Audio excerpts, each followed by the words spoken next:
अस्सलाम वालेकुम dear students, welcome back to my YouTube channel. उम्मीद है आप सब खैरियत से होंगे।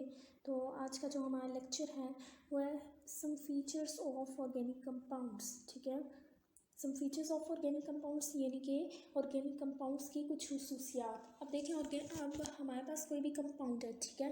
अब हमने पता चलाना है कि वो ऑर्गेनिक है या इनऑर्गेनिक इन नेचर है। तो हम किस तरह से पता चलाएंगे? जब हमें ये बात पता होगी कि ऑर्गेनिक कंपाउंड्स की क्या क्या खसूसियात हैं, तभी हम पता चला सकेंगे ना। तो इसलिए सबसे पहले हमें इनकी खसूसियात का पता होना चाहिए, ठीक है। तो आज हम वही पढ़ेंगे, some features of organic compounds. Following are the some features of organic compounds. Number 1 is peculiar nature of carbon. अब इसके लिए आप लोग को पेक्यूलियर का मतलब पता होना चाहिए। पेक्यूलियर का मतलब होता है समथिंग डिफरेंट, स्पेसिफिक, यूनिक और डिस्टिंक्ट, ठीक है। तो पेक्यूलियर नेचर ऑफ कार्बन से क्या मुराद हुई कि जो कार्बन है वो अनोखा बिहेवियर क्यों शो करता है, यानी कि सबसे अलग डिस्टिंक्ट बिहेवियर क्यों शो करता है, ठीक है। तो इस पैराग्राफ में जो मेन वजह है इसकी वो है कैटिनेशन, ठीक है। तो पढ़ना स्टार्ट करते हैं। Carbon forms a large number of compounds. जो कार्बन है वो बहुत सारे कंपाउंड्स के बनाने में मदद देता है। There are millions of organic compounds known at present. अभी मौजूदा दौर में जो मिलियंस ऑफ कंपाउंड्स पाए जाते हैं, ठीक है, मिलियंस ऑफ ऑर्गेनिक कंपाउंड्स। क्यों? बिकॉज ऑफ कार्बन, ठीक है। और कार्बन क्यों, इसकी क्या वजह है? Because of catenation. The main reason for such a large number of compounds is its unique property, ठीक है। अब मेन वजह क्या है कि इतने सारे कंपाउंड्स पाए जाते हैं, ठीक है, वो एक इसकी खास खूबी की वजह से। अब वो खूबी क्या है? Of linking with other carbon atoms to form long chains और रिंग्स। यानी कि कार्बन क्या करता है? दूसरे ही कार्बन एटम्स के साथ मिलकर लंबी लंबी चेनें बनाता है, बड़ी बड़ी रिंग्स बनाता है, ठीक है। दिस सेल्फ लिंकिंग यानी कि अपने ही एटम के साथ बॉन्डिंग करना, property of carbon is called catenation. यहाँ हमें जो है कैटिनेशन की डेफिनेशन भी मिल गई कि कैटिनेशन क्या होता है? The self linking property of carbon is known as catenation, ठीक हो गया। अब नेक्स्ट हमारा यहाँ पर क्या लिखा हुआ है? Carbon also forms a stable single and multiple bonds. अब यहाँ हमारे पास स्टेबल के सिंगल के साथ सॉरी स्टेबल क्यों लिखा हुआ है? इस वजह से क्योंकि जो सिंगल बॉन्ड होता है वो सैचुरेटेड होता है, ठीक है, इसको ब्रेक करना बहुत मुश्किल होता है। और ये क्या होता है? ये स्टेबल होता है, ठीक है। एंड मल्टीपल बॉन्ड से मुराद है double bond and triple bond, ठीक हो गया, with other atoms like oxygen, nitrogen and sulphur etcetera. It can thus form numerous compounds of various sizes, shapes and structures. यही वजह है, यानी कि कैटिनेशन की प्रॉपर्टी की वजह से ये बहुत सारे कंपाउंड्स बनाता है जिनके साइजेस डिफरेंट होते हैं, शेप्स डिफरेंट होते हैं और इसके अलावा इनके स्ट्रक्चर्स भी डिफरेंट होते हैं। अब एक मेन बात आप लोग को याद रखनी पड़ेगी कि जिस एलिमेंट ने भी कैटिनेशन की प्रॉपर्टी शो करनी है ना, उसका अपने ही एलिमेंट के साथ बॉन्ड स्ट्रॉन्ग होना चाहिए as compare to the bond which is between the carbon and other atom, ठीक है। फॉर एग्जांपल, अब जो कार्बन है, ठीक है, कार्बन अगर कार्बन के साथ ही बॉन्डिंग करेगा तो ये स्ट्रॉन्ग होना चाहिए as compare to the bond which is form between carbon and oxygen atom, ठीक हो गया। यानी कि जिस एलिमेंट की बॉन्ड एनर्जी ज़्यादा होगी वो उतनी ज़्यादा स्ट्रॉन्ग कैटिनेशन शो करेगा, ठीक है। अब यहाँ देखिए कार्बन कार्बन बॉन्ड जो बना हुआ है इसकी ज़्यादा स्ट्रॉन्ग है, ठीक है, बॉन्डिंग, तो इसलिए क्या करेगा? ज़्यादा स्ट्रॉन्ग कैटिनेशन शो करेगा। अब कुछ लोग जो हैं वो समझते हैं कि सिर्फ कार्बन ही ऐसा एलिमेंट है कि जो कि कैटिनेशन की प्रॉपर्टी शो करता है, जबकि ऐसी बात नहीं है। दिस कॉन्सेप्ट इज रॉन्ग, ठीक है। यहाँ और भी कंपाउंड्स हैं जो कैटिनेशन की प्रॉपर्टी शो कर सकते हैं। फॉर एग्जांपल हम एग्जांपल ले लेते हैं सल्फ़र की। सल्फ़र, ठीक है, सल्फ़र जो है वो कैटिनेशन की प्रॉपर्टी शो करता है। इसके अलावा ये जो हमारे पास सिलिकॉन है, ठीक है, सिलिकॉन भी जो है ये क्या करता है? कैटिनेशन की प्रॉपर्टी शो करता है। अब जो सल्फर है जब वो एसिड फॉर्म में एग्जिस्ट करता है तो ये किस तरह से एग्जिस्ट करता है? इन रिंग फॉर्म, ठीक है, 1 2 3 4 5 6 7 एंड 8 इस तरह करके ना एक रिंग जैसा स्ट्रक्चर बनाता है। तो इस तरह से जो है ये एग्जिस्ट करता है। इसके अलावा भी जो है इसकी 3 डिफरेंट शेप्स होती हैं जो डिफरेंट टेम्परेचर्स पे जो है एग्जिस्ट करती हैं, वटएवर। लेकिन मेन मसला पता क्या है कि इनकी जो केमिकल प्रॉपर्टीज़ हैं ना ये थर्मली स्टेबल होती हैं ना ही केमिकली स्टेबल।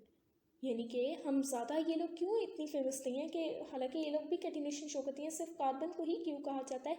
क्योंकि इनकी केमिकल प्रॉपर्टीज़ ना थर्मली स्टेबल होती हैं ना ही chemically stable. Only carbon is the atom जिसकी केमिकल प्रॉपर्टीज़ थर्मली भी स्टेबल हैं और केमिकली भी स्टेबल हैं, ठीक है। So it has long chain compounds, for example macromolecules, ठीक है। मैक्रोमोलिक्यूल्स में भी आप लोग के आ जाते हैं प्रोटीन्स, लिपिड्स, फैट्स वगैरह, ठीक है। अब नेक्स्ट पॉइंट जो हमारे पास इनने दिया हुआ है वो है non ionic character of organic compounds. अब जाहिर सी बात है organic compounds covalent in nature होते हैं, तो इसलिए नॉन आयनिक कैरेक्टर ही शो करेंगे, ठीक है। तो ऑर्गेनिक कंपाउंड्स है जनरली कोवलेंट कंपाउंड्स। आमतौर पर क्या होता है, ऑर्गेनिक कंपाउंड्स कोवलेंट कंपाउंड्स होते हैं हमारे पास, ठीक है। तो therefore they do not give ionic reactions, यही वजह है कि वो आयनिक रिएक्शंस नहीं देते, ठीक है। अब देखिए कार्बन के आखिरी शेल में जो है 4 इलेक्ट्रॉन्स होते हैं। ना तो कार्बन इतना इलेक्ट्रोपॉजिटिव है कि 4 इलेक्ट्रॉन निकाल दे, ना ही इतना इलेक्ट्रॉन नेगेटिव है कि 4 इलेक्ट्रॉन गेन कर ले। सो ये दरमियानी रास्ता इख्तियार करता है, ठीक है। ये जो हमारे पास दरमियानी रास्ता है, ये कौन सा रास्ता है, शेयरिंग का, ठीक है। यानी ये क्या करता है, शेयरिंग करता है। तो अब वो शेयरिंग करता है तो यानी कौन सा बॉन्ड बनाएगा, कोवलेंट बॉन्ड, ठीक है। यही वजह है कि ये हमेशा जो है क्या बनाता है, कोवलेंट बॉन्ड बनाता है। अब हम देखते हैं फॉर एग्जांपल, अब जो कार्बन है वो कार्बन के साथ भी बॉन्ड बनाता है, कार्बन हाइड्रोजन के साथ भी बॉन्ड बनाता है, कार्बन ऑक्सीजन के साथ भी बॉन्ड बनाता है, कार्बन जो है वो OH ग्रुप के साथ भी बॉन्ड बनाता है। तो अगर हम इनके इलेक्ट्रोनेगेटिविटी डिफरेंस की बात करें तो ये क्या आएगा, 1.7 से कम आएगा, ठीक है। The electronegativity difference would be smaller than 1.7। और हमें ये बात पता है कि अगर 1.7 से ज़्यादा हो तो वो आयनिक इन नेचर होते हैं। तो यही बात है कि इनके 1.7 से कम है, तो इसलिए हम इनको क्या कहेंगे, कोवलेंट इन नेचर, ठीक हो गया। तो नेक्स्ट पॉइंट है हमारा सिमिलरिटी इन बिहेवियर, यानी कि बहुत सारे कंपाउंड्स हैं जो सिमिलर बिहेवियर शो करते हैं। क्यों, अब वो वजह पढ़ते हैं। They exist close relationship between different organic compounds. अब बहुत सारे जो है मिलियंस ऑफ ऑर्गेनिक कंपाउंड्स का पीछे हमने पढ़ा है, तो इसमें से बहुत सारे ऑर्गेनिक कंपाउंड्स ऐसे हैं कि जिनकी प्रॉपर्टीज़ जो हैं वो मिलती जुलती हैं, ठीक है। This is exemplified by the existence of homologous series, ठीक है। अब ये किस तरह से जो है एक्सप्लेन किया जाता है, बाय होमोलॉगस सीरीज। अब आप लोग को ये पता होना चाहिए कि होमोलॉगस सीरीज क्या है, ठीक है। अब ऑर्गेनिक कंपाउंड्स में हम जिस बात को डिस्कस करते हैं वो है होमोलॉगस सीरीज। अगर इनको देखें, अगर जो हमारे पास जितने भी ऑर्गेनिक कंपाउंड्स हैं इनको हम स्टडी करें बैठ गए तो ये बहुत मुश्किल हो जाएगा, क्योंकि ये तो मिलियन की तादाद में है, ठीक है। तो इनकी ना फैमिलीज बन गई हैं, ठीक है, according to their functional groups. अब ये फंक्शनल ग्रुप्स क्या हैं, ऐसे कंपाउंड्स, ठीक है, ऐसे ग्रुप्स जो किसी को खास करेक्टरिस्टिक प्रॉपर्टी प्रोवाइड करते हैं, ठीक है। ये ऐसे ग्रुप्स हैं जो किसी भी कंपाउंड को एक खास तरह की प्रॉपर्टी देते हैं। फॉर एग्जांपल OH ग्रुप अगर किसी कंपाउंड के साथ हम अटैच कर देते हैं तो हमें पता चल जाएगा कि कौन सी फैमिली बना रहा है, अल्कोहल्स की, ठीक है, अल्कोहल्स की ये फैमिली बना रहा है। तो हमारे पास ये होमोलॉगस सीरीज होता है, ठीक है। तो this similarity in behaviour has reduced the study of millions of compounds to only a few homologous series. यही वजह है कि इतने सारे कंपाउंड्स अब हमें जो है स्टडी नहीं करने पड़ते, क्योंकि इनकी फैमिलीज बन गई हैं, ठीक है, होमोलॉगस सीरीज की वजह से। फॉर एग्जांपल अब जो है अगर हमारे पास जो है सिंगल बॉन्ड जब भी आएगा, ठीक है, तो हमें पता है कि वो अल्केन होगा, ठीक है। कोई भी कंपाउंड आ जाए अगर उसके दरमियान सिंगल बॉन्ड एग्जिस्ट करता है तो हमें पता है कि क्या होगा, अल्केन। अल्केन की फैमिली से जो है बिलोंग करता होगा, अल्केन का मेंबर होगा। और हमें पता है कि जितने भी अल्केन्स हैं वो क्या शो करते हैं, सब्स्टिट्यूशन रिएक्शंस। क्या शो करते हैं, सब्स्टिट्यूशन रिएक्शंस, ठीक है। तो इसलिए हमें ईजी हो जाएगा उस कंपाउंड को स्टडी करना, ठीक हो गया।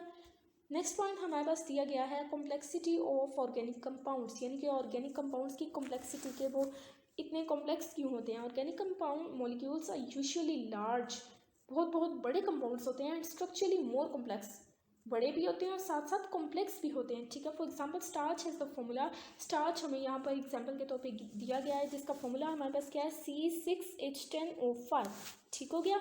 और ब्रैकेट के बाहर देखिए लिखा हुआ है N।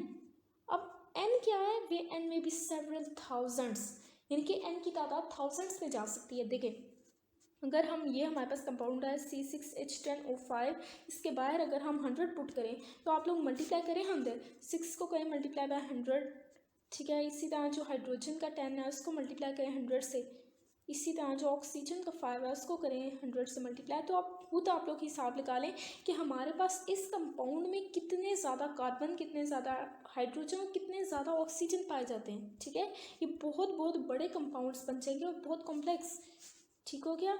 Proteins are very complex molecules and the molecular mass is ranging from few thousands to a million.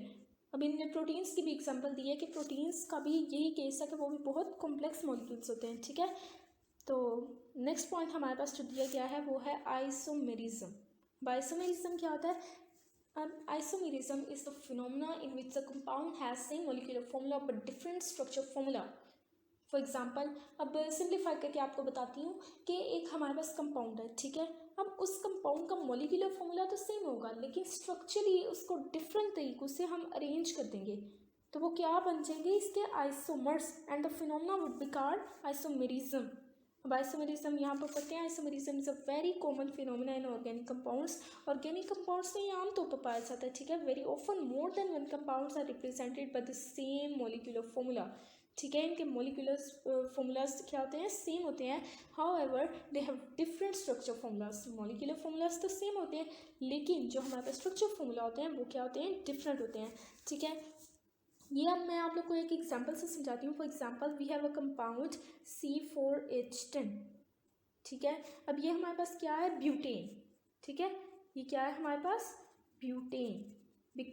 क्यों ब्यूटेन है? क्योंकि इसमें कार्बन की तादाद है हमारे पास चार है और सिंगल बॉन्ड है, ठीक है। सिंगल को कहते हैं अल्केन।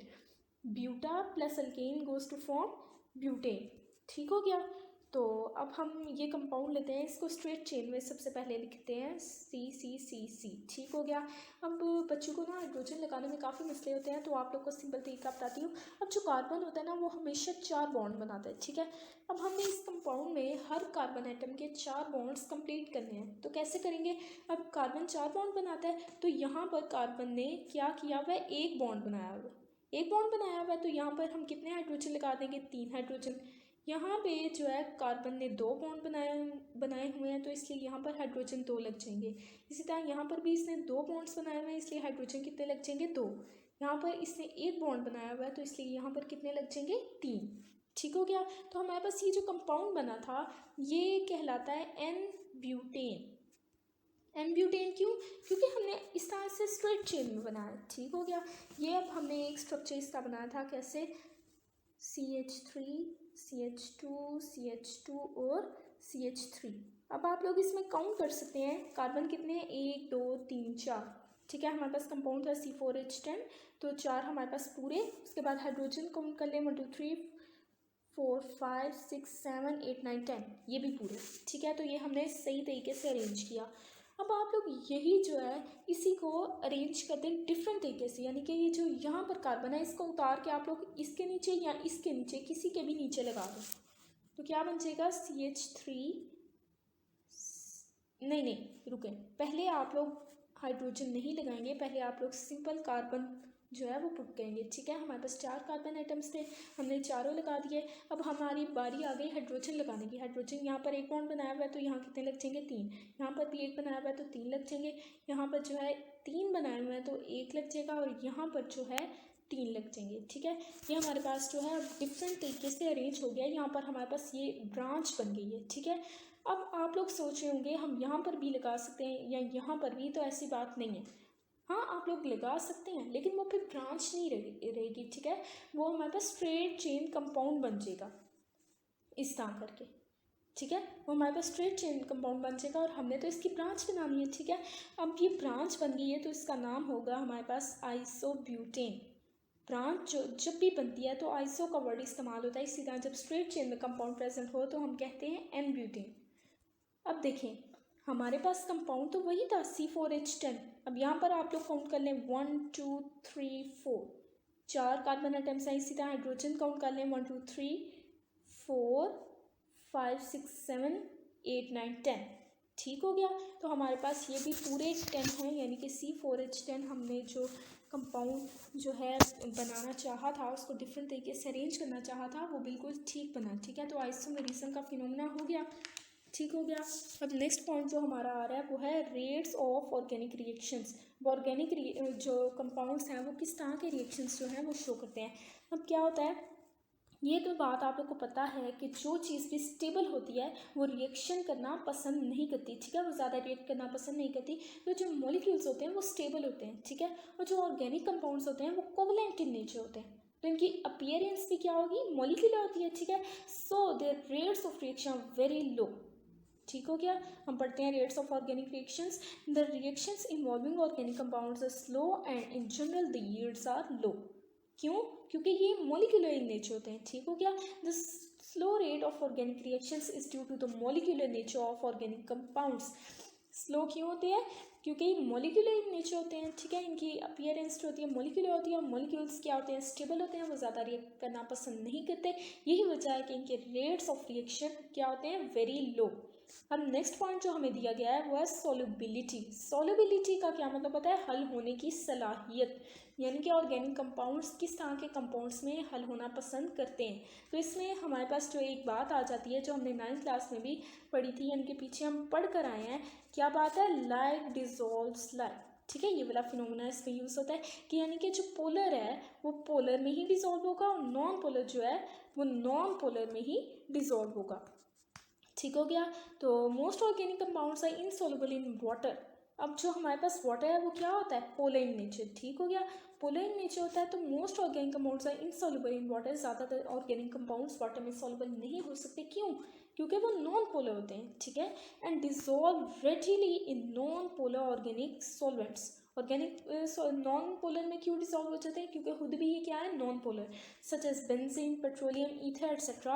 अब एग्जाम्पल्स के तौर पे हमें ये भी पता चल गया है कि हमारे पास जो है नॉन पोलर कौन कौन सा आ रहा है, ठीक हो गया। तो आज का हमारा जो है वो इतना ही लेक्चर था। अब इजाज़त दीजिए, अल्लाह हाफ़िज़।